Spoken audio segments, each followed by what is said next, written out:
Hello. দিনের বেলাতে usually বেরোই না, তবে আজ একটা কাজে একটু বেরিয়েছিলাম। চলুন আপনাদেরকে একটু চারপাশটা দেখিয়ে আর বাড়িতে যাই।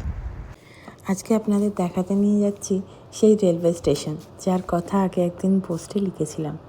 কেথার্সবার্গ রেলওয়ে স্টেশনটি আমাদের অ্যাপার্টমেন্টের ঠিক উল্টো দিকেই, পায়ে হাঁটা দূরত্বে দাঁড়িয়ে আছে পুরোনো দিনের এই স্টেশনটা। আগের দিন যে ছবিগুলো আপনাদের সাথে শেয়ার করেছিলাম, সেগুলো সবই গরমকালে তোলা, ঝলমলে সবুজে ঘেরা এক শান্ত বিকেলের ছবি। কিন্তু বরফ পড়ার পরে এই স্টেশনের রূপ একেবারে বদলে যায়। চারপাশটা সাদা চাদরে ঢাকা, ছাদের কার্নিশে জমে থাকা বরফ আর নীরবতার মাঝে দূর থেকে ট্রেনের শব্দ। মনে হয় যেন সময়টা একটু ধীরে ধীরে হাঁটছে।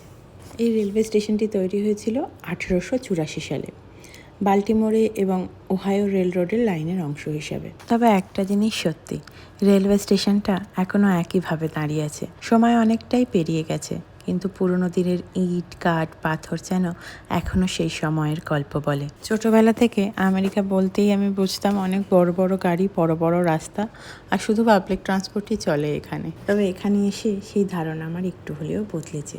এখান থেকে যে ট্রেনটি যায় সেটি ওয়াশিংটন আর মার্টিন্সবার্গের দিকে যায়। গেথার্সবার্গে মেনলি মার্ক ট্রেন চলে। মার্ক ট্রেন হলো Maryland area rail commuter. MARC ট্রেনের বিভিন্ন সেকশনগুলির মধ্যে বার্নসউইক লাইন, যেটা সেই লাইনের ট্রেনটি এখানে চলে। তবে মজার বিষয় কি জানেন, এখানকার ট্রেনগুলো আমাদের দেশের ট্রেনের মতো অত লম্বা নয়। মোটামুটি 6টা থেকে 7টা কামরা থাকে, তার মধ্যে আবার 2-3টে কামরা ডাবল ডেকার থাকে। তবে একটা জিনিস ভেবে আমার খুব ভালো লাগে, এত আধুনিক, এত আপডেটেড একটা দেশের মধ্যে দাঁড়িয়ে থাকা এমন একটা পুরনো স্থাপত্যের রেলওয়ে স্টেশন। আধুনিকতার ভেতরে ইতিহাসকে বাঁচিয়ে রাখা বেশ ভালো লাগে দেখতে।